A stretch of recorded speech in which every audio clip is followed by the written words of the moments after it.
한국과 오랫동안 방산업계에서 각종 골치 아픈 국면을 늘 보였던 인도네시아가 당혹할 소식이 전해집니다.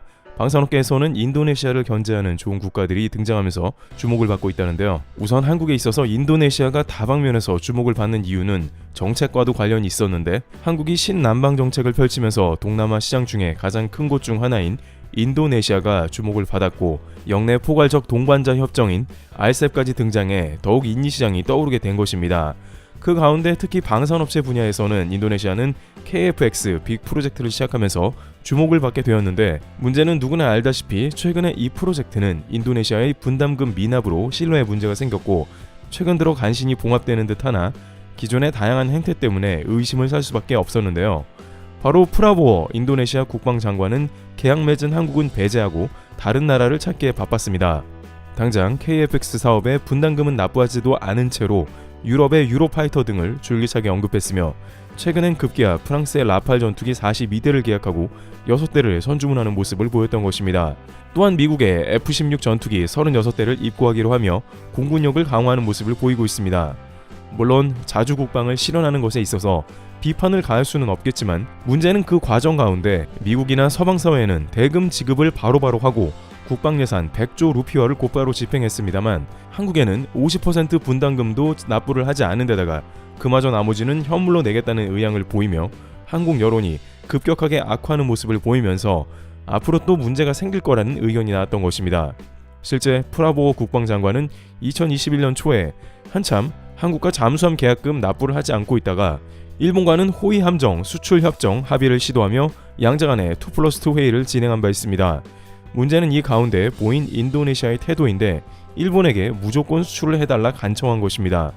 일본은 엄격한 방위 장비 수출 제한법이 걸려있고 현재 10개국만 무기 수출을 허용하고 있습니다만, 인도네시아는 일본의 해군력을 높게 평가했으며 호위함 수입에 적극적으로 나섰던 것으로 보입니다. 인도네시아는 동중국해에서 뻗어오는 중국을 견제하지 않을 수 없었기에 이러한 행보는 이해가 가지만, 한국 입장에서는 잠수함을 세대 계약금 납부도 안 해놓고 느닷없는 일본 함정 구애는 이해가 가지 않는 것입니다.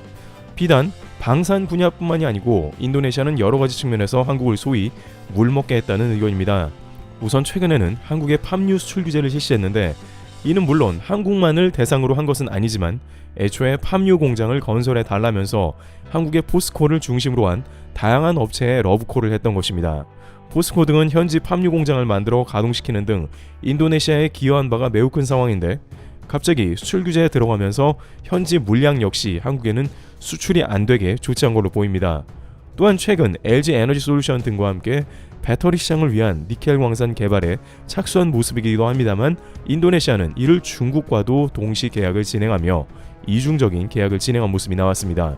이처럼 계속 한국의 소위 양다리를 걸치는 계약이나 기존 약속을 뒤엎거나 뒤통수를 치는 모습이 지속되며 자신들이 유리한 방향으로만 사업을 하다 보니 이는 한국에 적지 않은 불안감을 안겨주는데요. 그런데 여기서 앞서 언급된 잠수함 관련해 한 가지 변화의 조짐이 생기고 있는 상황이 등장합니다. 한국의 인도네시아와는 다르게 대금 결제나 선호도 등 여러 가지 문제에서 확연히 다른 태도를 보이고 있으며, 또한 잠수함 역시 곧바로 계약하고 대금을 치를 것으로 보이는 국가가 등장하면서 흐름이 바뀐 것인데, 한국 대우조선해양은 이 잠수함에 대해서 인도네시아를 제끼고 뜻밖의 움직임을 보일 것으로 관측되고 있습니다. 그 과정 가운데 인도네시아는 이 국가로 인해서 매우 당혹스러운 위치에 놓였다는 이야기가 들려오는데요. 우선 한국에 최근 십수년간 다양한 방산 무기 계약을 체결하고 있는 국가 중 하나는 바로 필리핀입니다.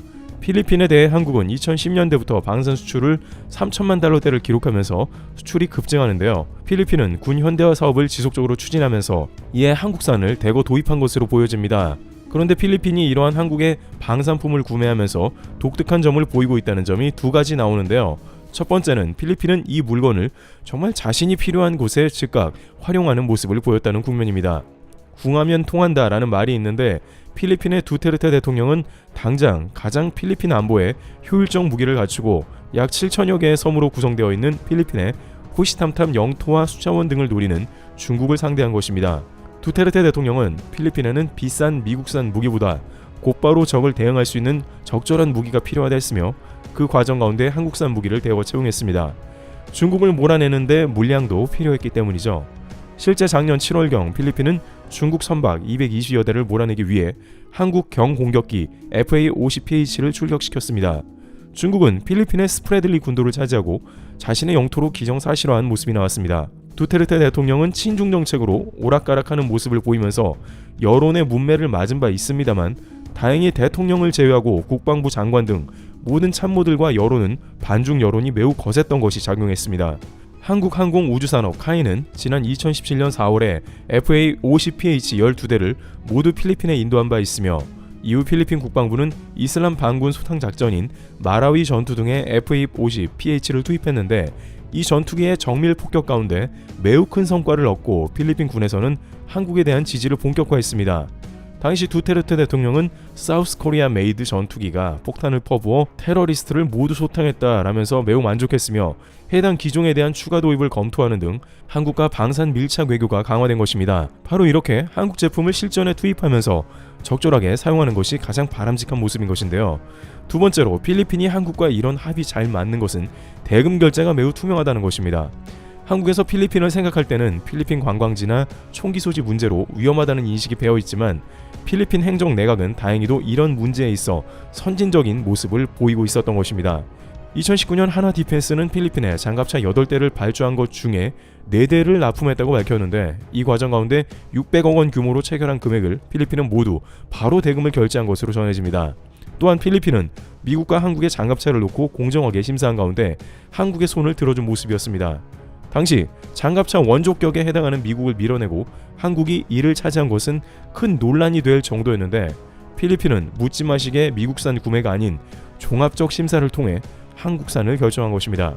인도네시아에서는 한국과 계약을 체결해 놓고 뒤늦게 서방사회의 모델을 도입하며 한국을 배제하는 도대체 이해할 수 없는 모습을 보였지만 필리핀은 공정한 심사와 성능, 가격 등을 검토한 것으로 보입니다. 또한 필리핀 해군은 현대중공업이 건조한 미사일 호위함 2600톤급 2척을 도입하는 과정에서도 일본이나 다른 국가의 호위함과 비교하면서 한국산이 가장 좋다는 평가를 내는 것으로 판단되고 있습니다.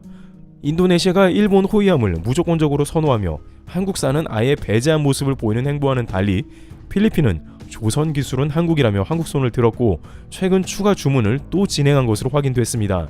2016년에 호위함에 이어 이번에 필리핀 국방부는 3100톤급 초계함 2척의 건조 계약을 현대중공업과 맺었고 계약 규모는 약 6천억 원가량이며 2025년경 필리핀에 인도되는 계약으로 확인되고 있습니다. 현대중공업은 첫 번째 호위함 수랑 시에 6.25 참전국인 필리핀에 대한 감사로 마스크 2만 개 등의 방역용품을 호위함에 선적해 출항하는 등 이제 6.25를 지원받던 국가가 호위함을 수출하는 국가가 되면서 필리핀의 안보를 지키고 또한 방역까지도 도움을 주고받는 훈훈한 모습을 연출시키기도 했습니다. 또한 현대중공업은 필리핀이 2022년에 원해 경비함 6척을 우선 협상 대상으로 정할 것으로 보고 있습니다. 그야말로 한국의 각종 해군 장비들이 필리핀 바다를 지키면서 중국을 상대하는 중요 라인이 된 것입니다. 군사 관계자들은 필리핀이 현명한 것이 한국산 군수 제품을 써보고 추가 주문을 지속하는 점이라면서 한국형 경공격기, 호위함 등 다양한 분야에서 계속 한국산을 추가 주문할 것으로 내다봤습니다. 그런데 여기서 한 가지 흥미로운 장면이 더해지는데 이제 필리핀이 한국산 잠수함도 관심을 갖게 됐습니다. 필리핀은 한국 잠수함에 대해서 지속적인 관심을 표하면서 이에 대한 검토를 해온 것으로 보입니다. 그 가운데 대우조선해양이 필리핀 해군만을 위해서 맞춤형으로 개발한 1400톤급 잠수함을 선보였고 이는 바로 인도네시아에 한 차례 수출했던 DSM이 1400톤급 잠수함을 바탕으로 제작되었으며 한국의 장보고 3급 잠수함의 각종 사양이 반영된 최신형 모델이라고 제시되고 있습니다. 필리핀에서는 잠수함 분야에 관심을 가질 수밖에 없는데 이 역시 바로 중국 때문으로 알려졌습니다. 또한 필리핀 국방부가 2018년부터 2기 현대화 계획이 진행 중인데 처음으로 잠수함 부대를 준비 중이고 이 가운데 한국산 잠수함 부대로 구성하는 것을 심사숙고하는 것으로 전해지고 있습니다만 그 주요한 이유 중 하나는 한국이 전세계 7번째로 SLBM 발사를 성공시키기도 했으며 이미 잠수함을 납품한 경험과 조선 기술 등이 세계적인 수준에 도달했다는 점이 높게 평가됐습니다. 그런데 이러다 보니 기존의 인도네시아가 추가 발주로 낸 잠수함 3척을 계약금조차 안 내고 있다가 이에 잠수함이 필리핀 중심으로 개발되면서 인도네시아가 배제된다는 관측이 나오고 있습니다. 똑같은 대우조선해양이 진행하는 프로젝트인데 인니가 배제되고 필리핀 잠수함 부대가 앞선다는 것입니다. 특히 잠수함 같은 경우에는 대응 결제가 진행된 이후 모든 건조 과정에 들어가고 개발도 추가됩니다만 모든 설계를 맞춰놓고 인니의 행태로 인해 건조에 들어가지 못하는 것이 매우 큰 손해이기 때문입니다. 이렇게 되면 인니 계획보다는 필리핀 계획이 우선시되고 가능성도 훨씬 필리핀이 높다는 이야기가 나옵니다. 일각에서는 인도네시아는 국방에서 너무 여러 가지를 많이 버려놓고 제대로 진행을 못 시키고 있다면서 그 가운데 가장 만만한 한국에 대응 결제를 미루고 계약을 번복하는 사례가 속출하고 있다면서 한국은 필리핀과 같은 방산 수출 모범 사례를 중심으로 동남아 무기 수출을 확대해야 한다는 의견이 나옵니다. 필리핀과 같이 곧바로 한국 장비를 투입해 사용하고 만족하는 국가들이 그 대상이어야 된다는 것입니다. 트러블TV였습니다. 감사합니다.